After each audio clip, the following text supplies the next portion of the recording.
So we will welcome everybody, both here and in Zoom land, for our final session of the evening, which, as I just mentioned, is a wildcard session with 3 fascinating talks, maybe 2 fascinating talks.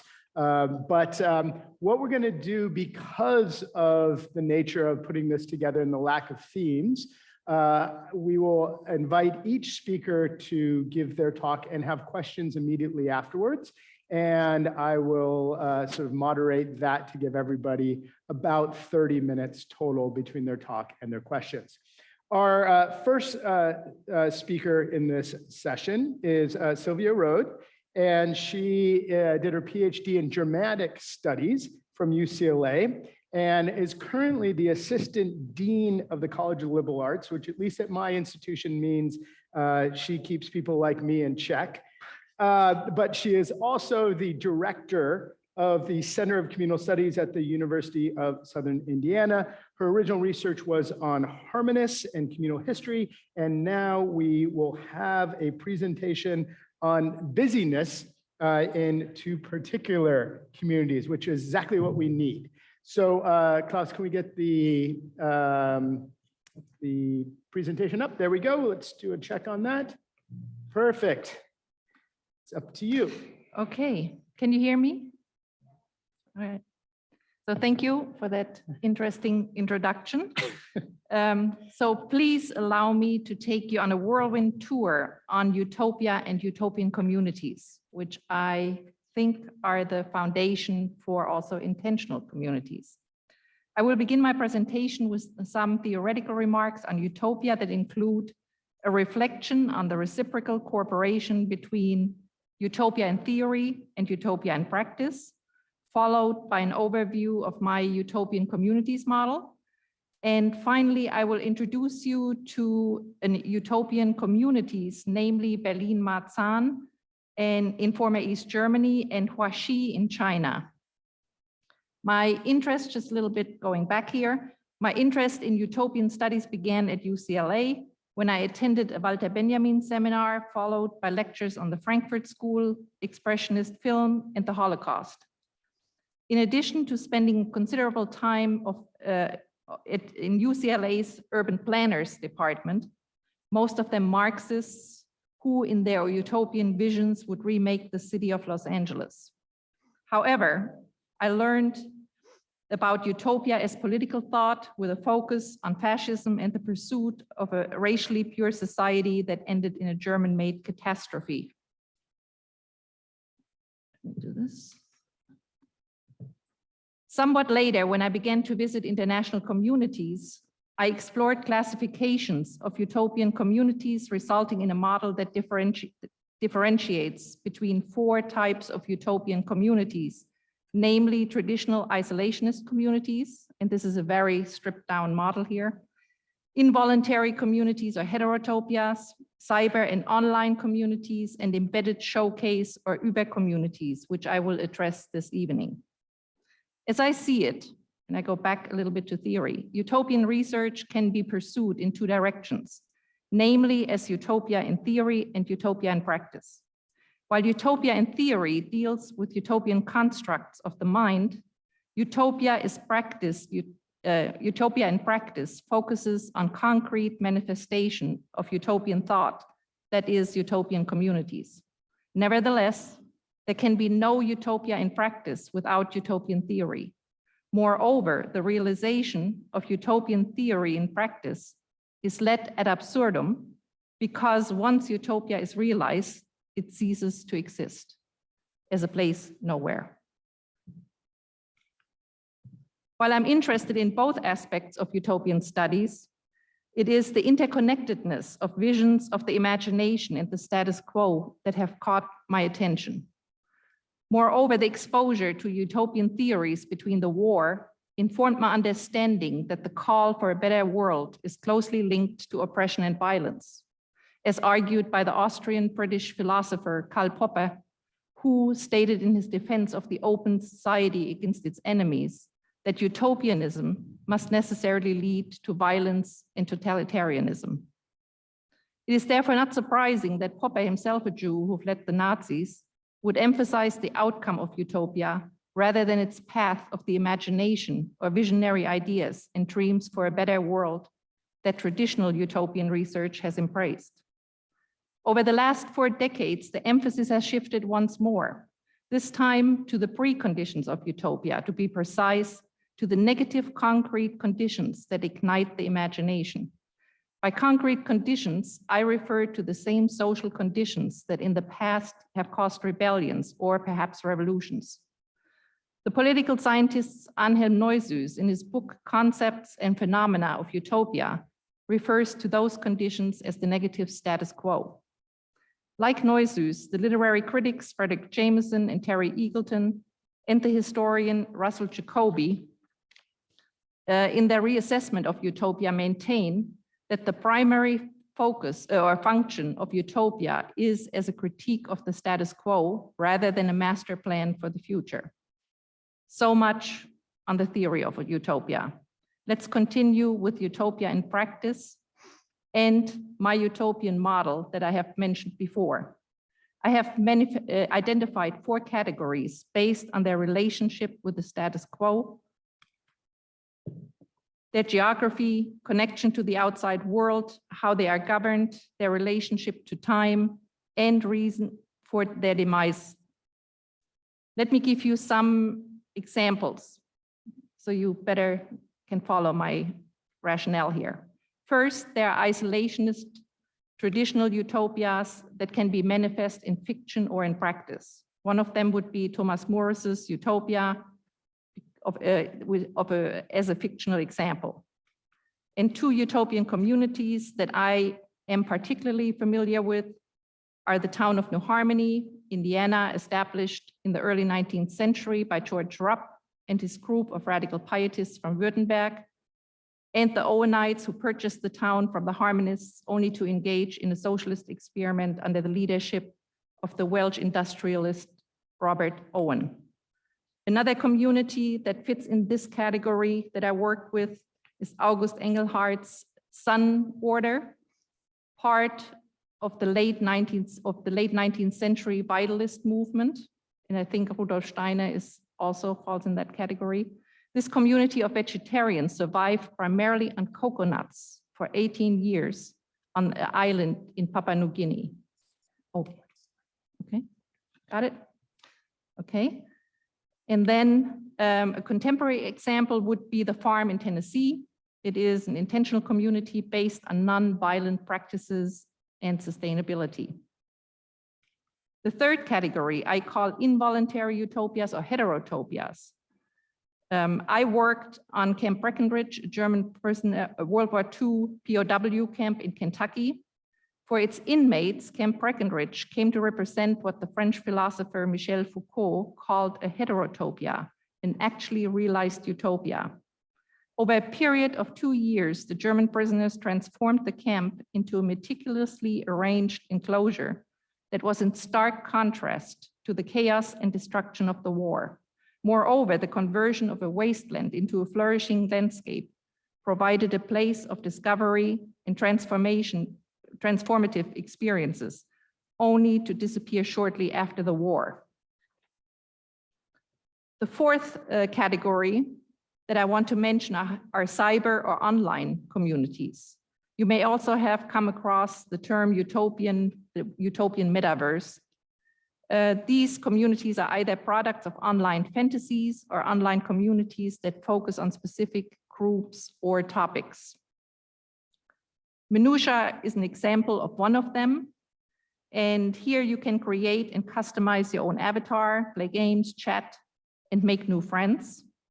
These communities hold the belief that only communication can bring about a more decentralized, democratic, and libertarian society. Nevertheless, as the Oxford Companion on Social Media states, the potential for digital alienation and radicalization is great. Finally, I'm arriving at the last category of my utopian community model that I will discuss more in depth today, namely embedded, or what I call showcase or Über communities. These communities do not challenge the status quo. They are either state or business sponsored, geographically and ideologically embedded. In fact, the government encourages visitors to see these showcase communities as they take on a kind of a tourist attraction.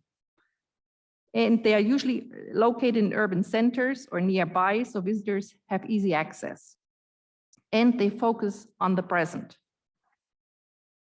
And once the government changes the community or the community is not profitable anymore, they collapse or are reappropriated. Here are some examples. The Sun City in Arizona, a retirement community. Maybe you have heard of that one. The Forbidden City in Beijing. Okay. Disney World. The Palm City in the United Arab Emirates. And the Konrad-Siedlung, a suburb constructed by the Nazis in the 1930s. Now let's look at my fourth example. Here's the Konrad-Siedlung again. Okay, and here Berlin-Marzahn, a showcase or Über-community in the former East German Democratic Republic, and Huaxi, a community in present-day China. Both communities were established under the watchful eyes of the government. In the case of Berlin-Marzahn, the former East German Socialist Unity Party and its leader Erich Honecker, and in the case of Huaxi, under the leadership of Wu Renbao, a retired village chief of China's Communist Party. Both communities represent alternative political and social units within an existing government. Thank you, that helps. However, they do not or did not pose a threat to the status quo, for both communities embrace state ideology, namely communism and socialism. While firmly embedded within the state, Marzahn, under the Socialist Unity Party, aspired to become the ultimate workers' paradise. In the case of Huaxi, the #1 village under the sky. So how did Honecker and Wu succeed in raising the communal standard of living, leisure opportunities, and work productivity? And how was work and leisure balanced to prevent evolutionary processes from within and to keep its inhabitants in a perpetual state of busyness, of work and play without conflict and consciousness?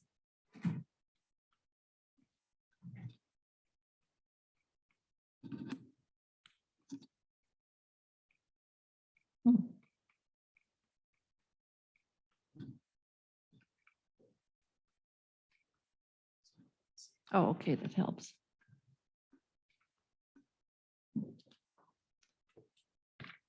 Okay.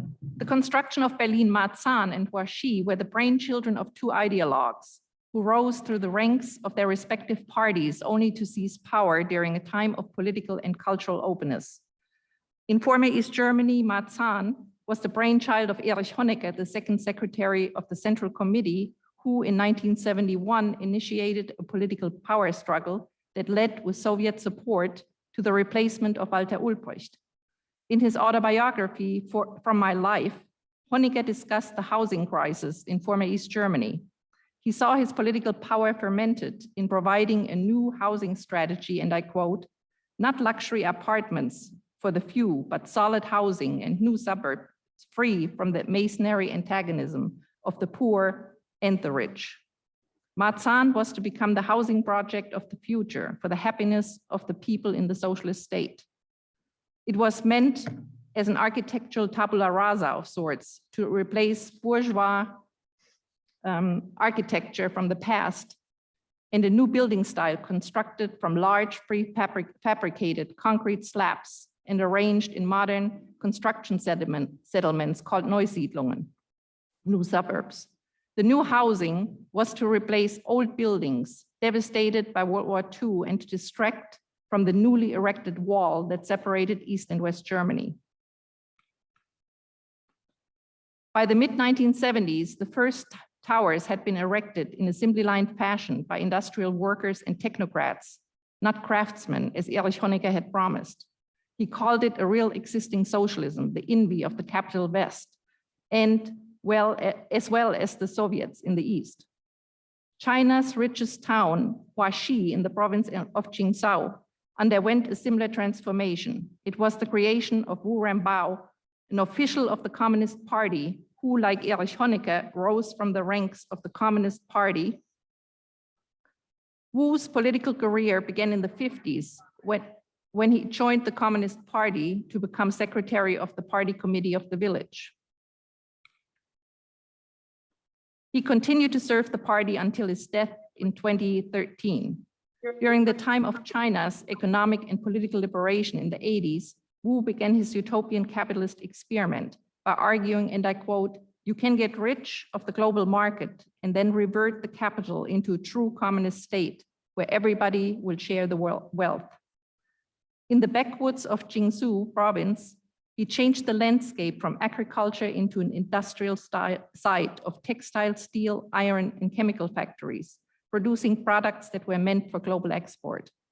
Under the direction of the omnipotent Communist Party secretary, Huaxi became China's epicenter of manufacturing and a model of party success, where every man and woman and child is supposed to live well. At times, the ideological embeddedness or propaganda took on comical forms. Here is a picture of a supersized Wu statue sitting amongst Chinese greats, most notably Mao Zedong. The statues are adorned with red neck scarves and that are washed every week. No matter where you are in the village of Huaxi, political propaganda is hard to escape. The village song is broadcast everywhere over microphones and loudspeakers, and it goes as follows. The skies above Huaxi are the skies of the Communist Party. The land of Huaxi is the land of socialism. Furthermore, there is little privacy, since everyone must listen to one voice. But as Wu argues, you must give up freedom in exchange for a relatively well standard of living. With the absence of privacy, Wu Renbao focused mainly on the material happiness of his villagers. They own cars, a house, money, a kid, and face. And according to Wu, if you have these 5 things, you are happy. While the residents of Huaxi enjoy a high standard of living, they also live in a police state. Marzahn was similar in this respect, because its inhabitants were under constant Stasi surveillance and spied upon by their neighbors. Moreover, in both societies, there were similar expressions of a personality cult. Besides finding Marx or Lenin on tea towels and living room tapestries, statues were placed in every city. Here's a 62-foot tall Lenin statue that eventually was dismantled. Those of you who watched the film Goodbye Lenin probably recognize it. The personality cult of both leaders lasted until their death. Honecker died in 1994 in exile in Santiago de Chile, where 1,100 mourners followed his coffin. And Wu Renbao's funeral in 2013 was compared to a state funeral. As promised by Erich Honecker and the Politburo, by 1990, the East German government had completed 250,000 new apartments. The apartments were highly desirable because they included central heat, indoor toilets, and running hot water. Here's a picture of a modern Plattenbau or prefab apartment design with modular furniture for space efficiency. In addition, rents were adjusted according to income. In Huaxi, the residents received free cooking oil, rice, a car, free education, free healthcare, retirement benefits, and they also enjoy marble bathrooms and appliances state of the art. The story goes that each family has over $150,000 in their bank account, and that every family is provided by the village with 2 brand new cars and stocks in the company. In fact, according to various outlets, the Huaxi luxury skyscraper was funded by the 200 village elites who contributed each $1.6 million. Nevertheless, when anyone leaves Huaxi, the money will be confiscated along with the car and the house. In Marzahn, citizens enjoyed similar benefits such as free daycare, access to technical schools, central heat, warm water, a balcony, PVC flooring, and the first theater in East Germany, movie theater. Even though work played an important part in both utopian communities, and citizens had to conform to strict social guidelines. For example, in the case of Huaxi, gambling and drugs are strictly forbidden, and there are no bars, clubs, internet cafes, or karaoke lounges. In fact, the village is designed so that people work and then go home with no public hangout spots. And despite a 7-day work week, villagers are not allowed much time to travel. And if they do, their assets can be seized and they can lose all of their money.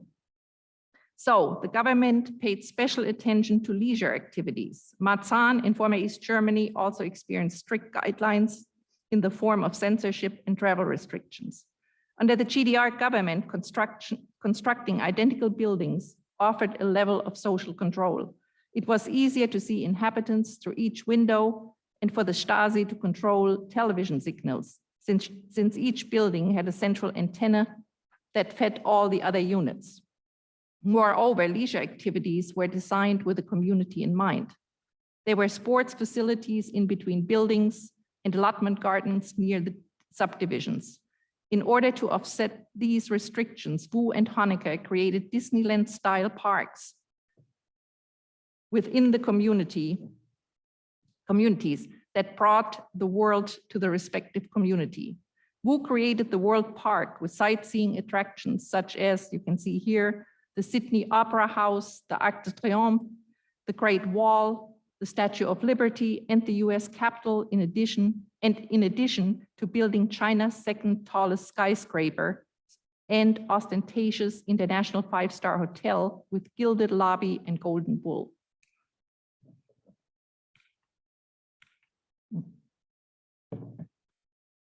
Since travel in former East Germany was equally restricted, Honecker also brought the world to Marzahn when the community hosted the Garden of the World project in 1987, showing Chinese, Japanese, Balinese, and Korean architectural replicas, labyrinth modeled on Hampton Court Palace and Chartres Cathedral, as well as Italian Renaissance-style gardens. These leisure parks and the adjacent high-rise attracted thousands of admirers, while the government provided each community with an elevated standard of living that was not matched by other communities. It served as a tourist magnet to showcase the model society. By keeping its residents in a perpetual mode of work and leisure, the potential for dissent diminished.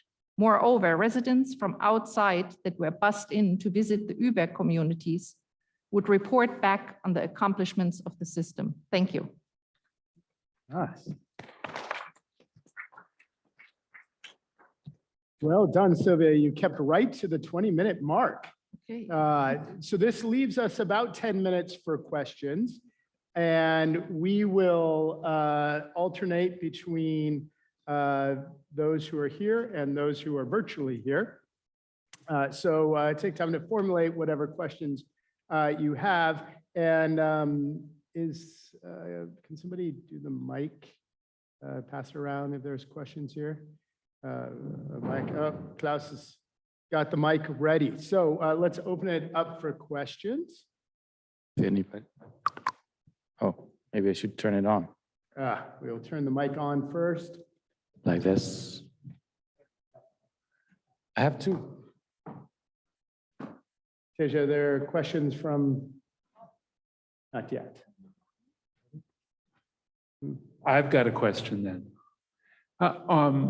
So this is a really fascinating model, and it's great to stretch us to some different kinds of places.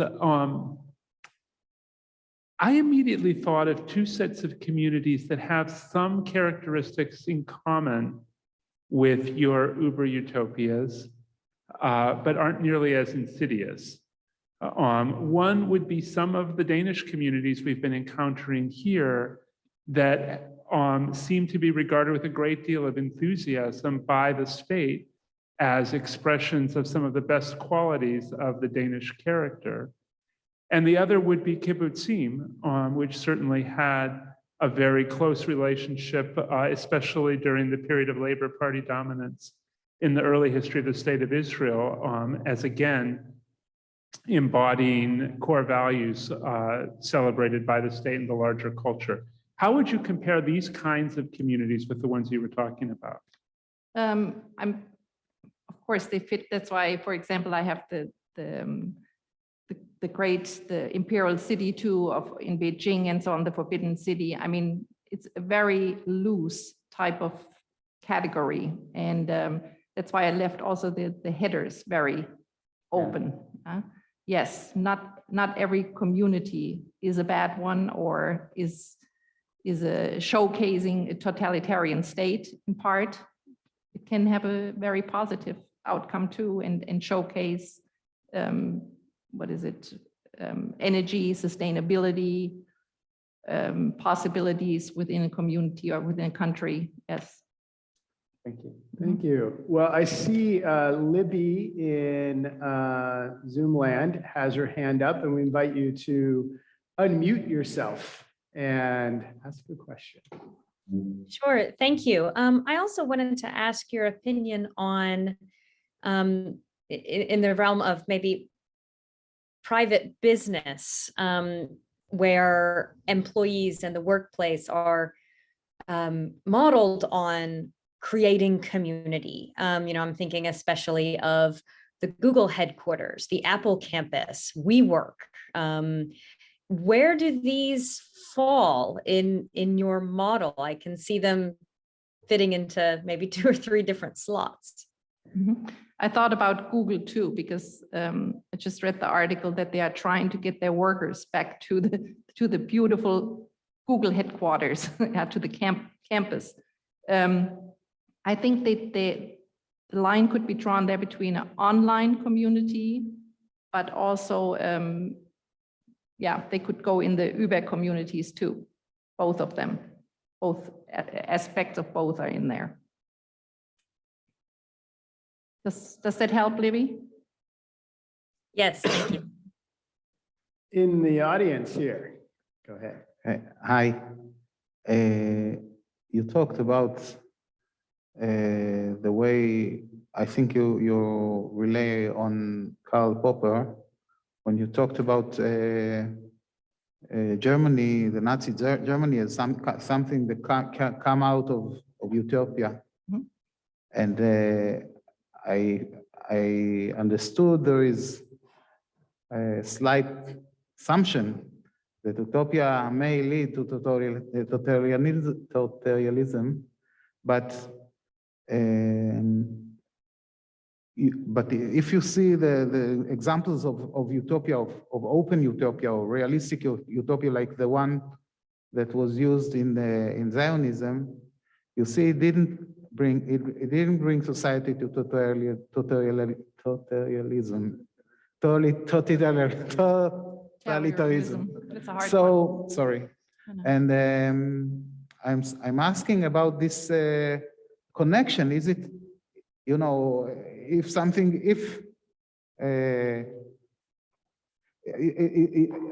logically, it doesn't say that if Nazism came out of utopism, which I doubt, but never mind. Let's take that. Mm-hmm. It doesn't say that everything that will come out of utopia will be tyranny or something. It has the potential. Can I have a question? Sure. Because it was somewhat strange, and maybe I didn't understand something, because no moral differences between what the content of this utopia. I mean, the things you show, especially the Nazism, but the 2 possibilities there from from China and from East Germany, it's somewhat. A lot of meaning is dystopia and not utopia. Sure, sure. So I don't understand something in your in Terminology. Yes. Right. Yeah. Yes, and In your terms, Right. way of terms. when I look at utopia, I look at who the people are who define it more, not the people who look at it afterwards from the outside. Yeah. So Nazism was presented as an ideal, whatever. Konradsiedlung, whatever they did, was considered the ideal housing environment to showcase what Nazism could do, right? So I define it from their point of view. Of course, it was a total dystopia. That's how we now or people who paid attention at the time definitely should have seen it. But what the Nazis themselves did, they defined it as the ideal world, the ideal state of being, the ideal status quo. So it's not that I say it's an ideal world, nor. Let me jump back over to the Zoom world. Zach has his hand up, and I invite Zach to unmute himself and ask a question. Yeah, I think I might actually fit in here, and thanks for the presentation. I think what I want to ask about more, what wasn't clear to me, is you start off with this distinction between utopia and theory, utopia and practice. I like these a lot. And then we get a lot of concrete examples of utopias, most of them bad, or something or other that we talk about. What are the thoughts? What is the utopia in theory behind these? And might the Nazis have a different one than the Chinese community, for example? And like, can we sorry, this is confusing how I'm saying it, but I guess I wanted to hear more of what's the theory and why did that disappear all of a sudden? Zach, could you just repeat it? Acoustically, I had a hard time. Yeah, go ahead, Zach. Yeah, I guess I'm not sure what part you didn't hear, but where did the theory go? So you talk about utopia and theory, and then utopia and practice, and we get lots of concrete examples. Where is the I'm wondering if why it's hard for me to put them into groups is because I don't see like the thought behind them, if that sort of makes sense. And maybe I'm missing something, but I thought you were going to have a utopia theory, utopia practice, and then I got all the practice, but I didn't get any of the theory, and maybe I just missed something. To me, it's important to point out where utopia goes from the status quo, because that's basically where you have the split between theory and practice. Yeah. Where does the imagination, what is the cause for the imagination? And then how is the imagination converted? And what the outcome, of course, all of these are not successful, all of these concrete examples. Otherwise, utopia cannot be successful.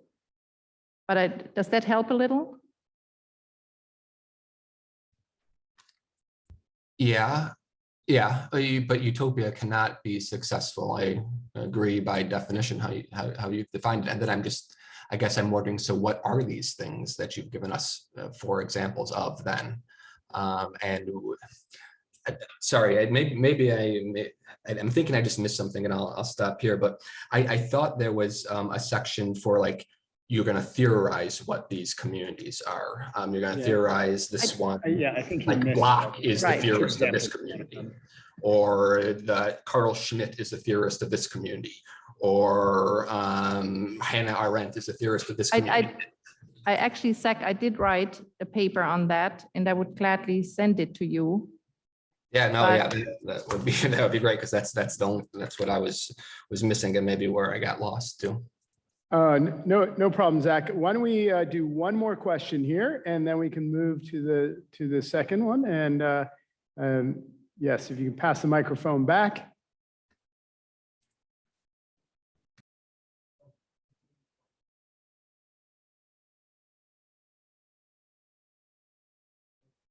Yeah, I see that. Well, maybe as you're trying to work out that, I will go back to the Zoom, because there's actually a question I had too. is, in your model, as you start talking about these cities, I can appreciate how they were utopian, but are they intentional communities? To me, they seem slightly different. And what Annette's asking here is, how is it, or, a company town or university dorm, would these be examples in parallel to your category 2? If you look at Foucault, how he defines heterotopia, it could be the bordello, it could be the campus, it could be a MOOC room, online room, yes. But you want to draw a distinction between a utopia and an intentional community? Yes, yes. Okay, yes. great. Final question, and then we'll move on to Yes. Zach. I think it's useful to differ between utopian and the imagination, as you do. And you can say that from the visions from the Russian Revolution, we really have had no really alternatives.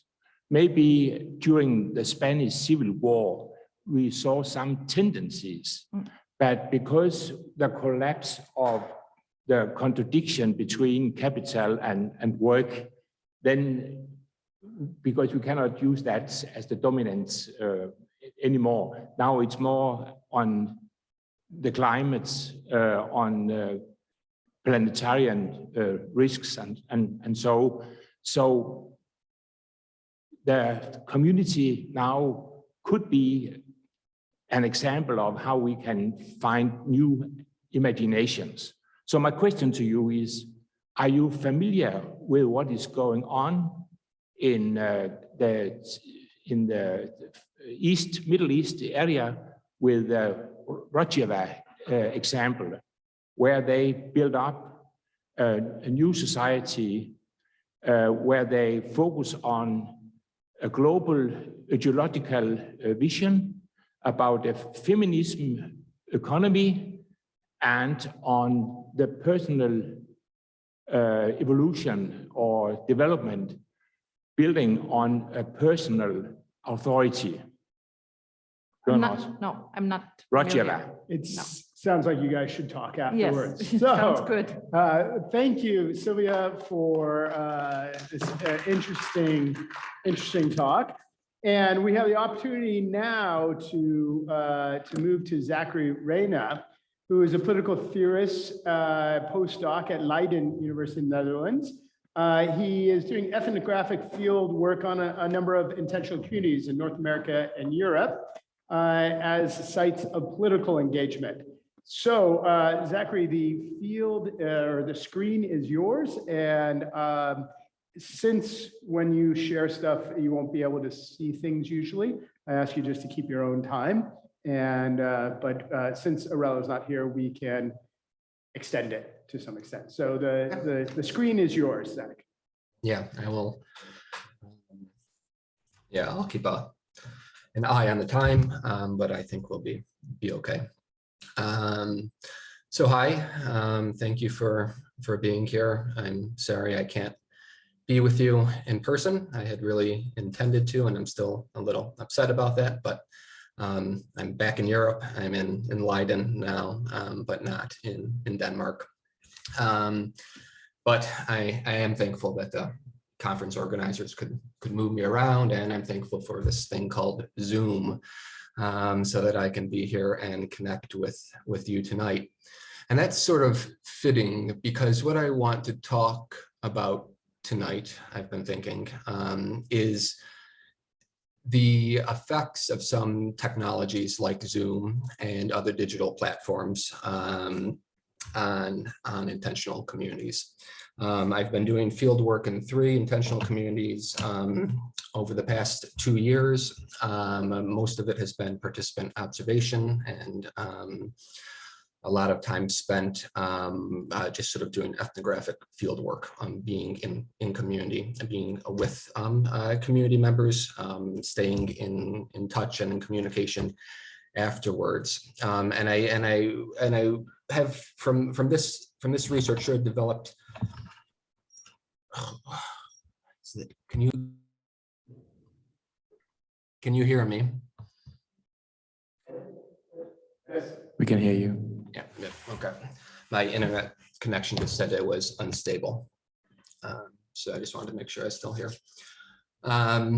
So to step back for a second, I want to tell you a bit of the backstory. So a few years ago, I began ethnographic research on intentional communities and social movements, and the social movements they developed from and or inspired. At that time, I was, and I continue to be, interested in the extent to which intentional communities can contribute to societal and political transformation at large. That came across in my biography, what the organizer said. But I'm more interested in how does this work? How would this work? How would a community contribute to meaningful societal transformation? What mechanisms would have to be at play? What are its normative implications?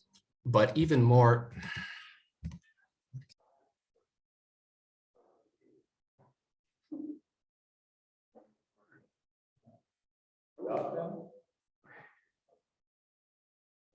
I think we lost him.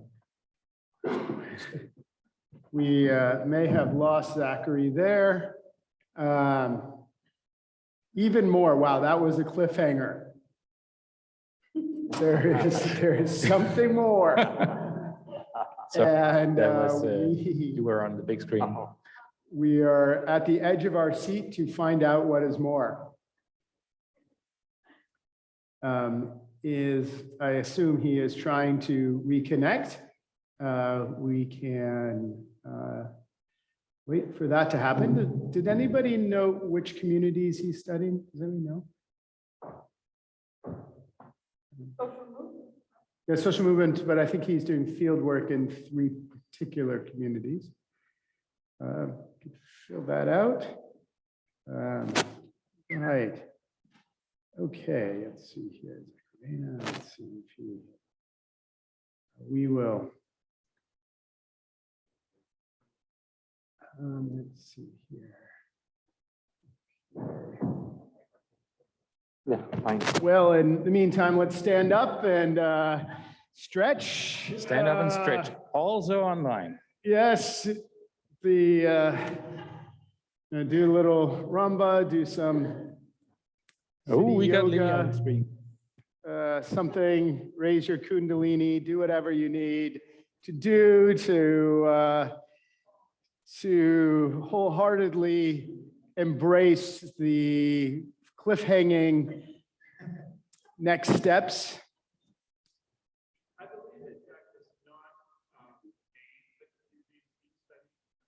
Oh, on purpose. Yes, on purpose. The third presenter is currently in the ether somewhere and has yet to manifest themselves in the physical realm. Yeah, she is currently living Utopia in some place.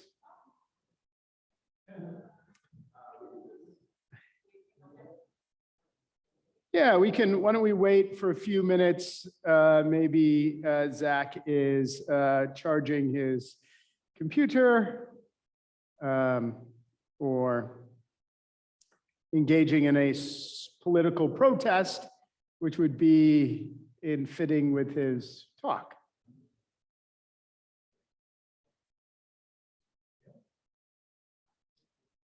Yes, there is also, if you want to jump ship, the 7B session going on. I have a feeling that Zeg, given Zeg, could be quite exciting. Yes.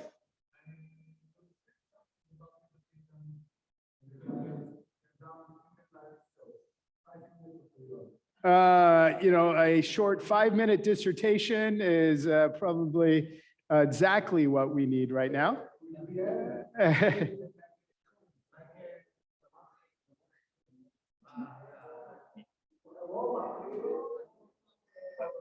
Okay, to warm up the group, we have yes, is there a microphone out there? Klaus, do we have one of the microphones? And Sure.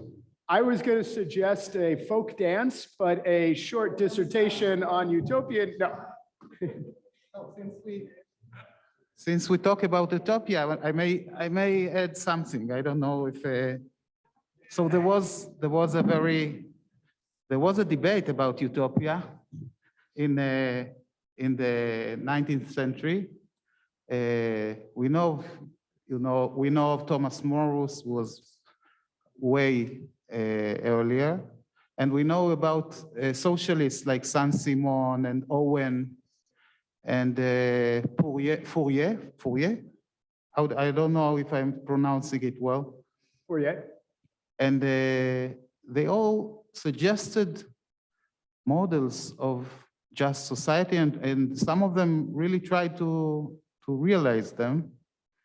And the problem with that was when you try to realize an idea in a very rigid way, it's bound to develop totalitarianism. Okay, sorry for that. And then there was Marx, mainly in the Communist Manifest. But later on, he condemned utopism, and he refused to be such.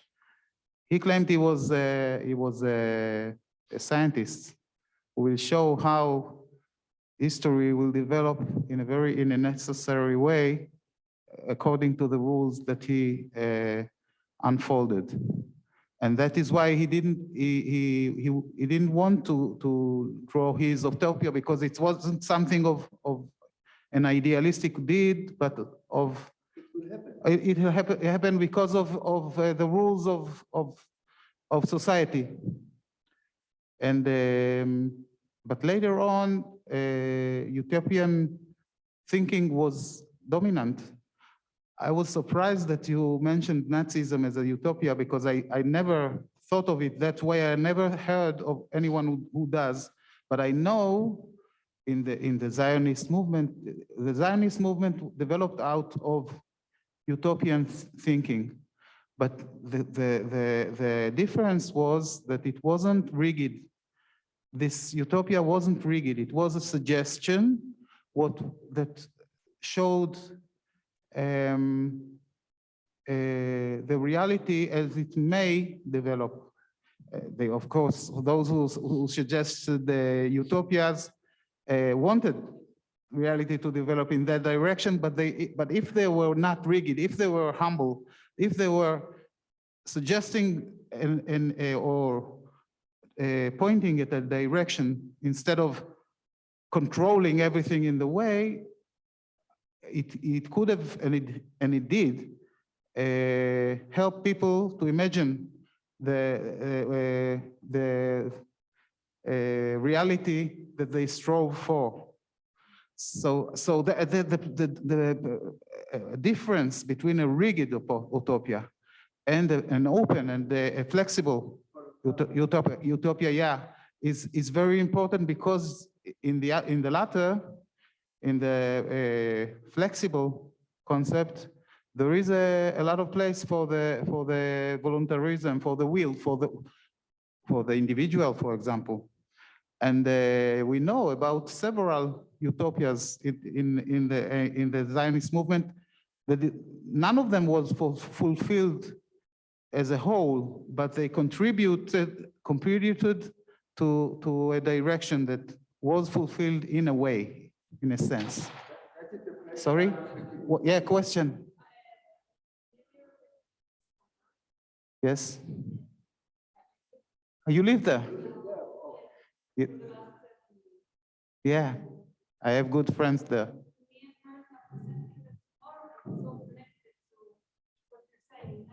So fascinating so fascinating to hear you speak about like the voluntary aspect of the utopia, because kibbutz amal, to the ones who are not familiar with it, have absolutely no written ideology, no rules, no real leadership. And we live what the kibbutz movement would call an anarchistic way of life. And it's basically very much built on the individual's voluntary will to get up in the morning and create it. And many people who come there, I work with volunteers every day, and I'm also a new member myself. Many people, also documentary filmers who come there, they often express the feeling that they have, the embodied experience of coming there as utopia or touching utopia. And I believe that it's rooted in this extreme independence and freedom that you give to the individual inside of the utopia, because at the end of the day, the individual's happiness is the embodied experience of the everyday utopia for that person. So yeah. But I think, well, I relate to that a lot. And I think maybe there is a difference between a place that is defined by others as utopia and the inner logic of the place that I'm not sure, I don't know if Samar, people in Samar think of themselves as utopists, or they just following those lines you drew, voluntarism and the anarchism, and so. Well, I think, again, it goes to each member to answer that for themselves. But there was also a few people who came to ask between, I don't know even what the embodied experience of utopia is, but I guess it touches somewhere close to happiness. And when people have asked and done surveys, answer between 0 and 10 how happy you are, a large majority of the people would answer between 8 and 9, even some people 10. And I do believe, as a kibbutz member, now entering into the realm of being a kibbutz member, I also see all the difficulties that it takes to, and all the responsibility that it takes to uphold the kibbutz. And of course, the everyday life becomes heavier that way. But when you stop in a moment and think about the beautiful environment that you have around you, and you see the beauty that is created also for the children and everything, you can't Consider it a utopia. Yeah. You can't use another word to describe it, but that. So yeah. Well, I'm not one to stop a good utopian discussion. And you don't want to at risk of creating a utopian anarchy in it. It looks like Zach has had went to the ether too. Yes, he is now with the spirits somewhere and may not manifest himself. So I think maybe what we should do is adjourn this session and encourage the discussion to continue over with snacks, and we have some beer to share, and that a discussion on utopia with beer and snacks is pretty utopian. So I guess with that, we'll thank Silvia and Zach for his valiant attempt to get us in, but maybe I guess, Dan, you'll touch base with Zach whether he wants that to be just a teaser for another talk tomorrow. With that, thanks to Libby, who's trying to Zoom tech from the ether, Annette, Tasia, Amsala, and of course, Klaus, who keeps this whole thing running. I appreciate you staying up late, and let's go have a good discussion.